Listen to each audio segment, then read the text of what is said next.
I started out working on a psychiatric unit using art as diagnosis and treatment for people with emotional disabilities, and just learned the power of art and how people with special needs can really utilize the art. And so I had the courage to break away and create my own nonprofit organization.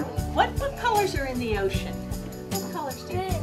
So many populations respond to the arts, and so Art Therapy Express, we go into the schools, many different school districts, and students that have trouble verbally expressing themselves are able to, through the arts, say what they want to say.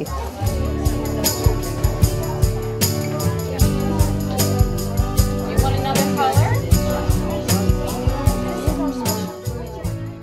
The students are using any kind of movement that they have. The students have disabilities, but they can use any of their abilities to make art. They can use a lot of different movements with their heads or their feet, using their hands in different ways to make art than a typical student might use. So they definitely get joy out of creating, and I think for a student who doesn't have a way to communicate, that art can be a way that they can express themselves. 1, 2, 3. Woo!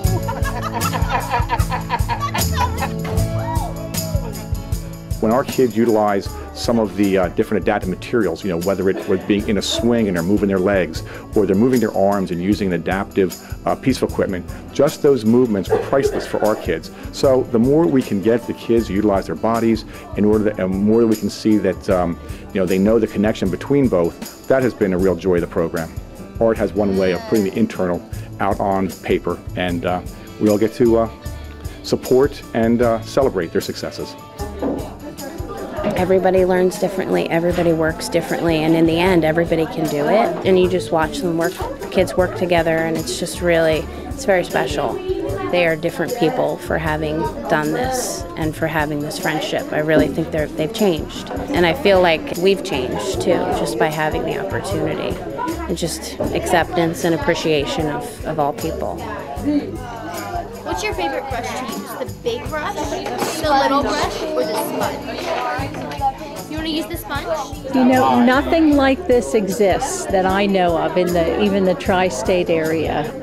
The schools wanted it, the parents wanted it, and we just answered a need.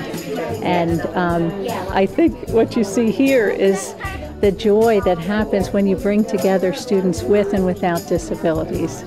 And that's really the turn of the program, is how much people with disabilities can teach us. It's more than just art, it's about life and quality of life.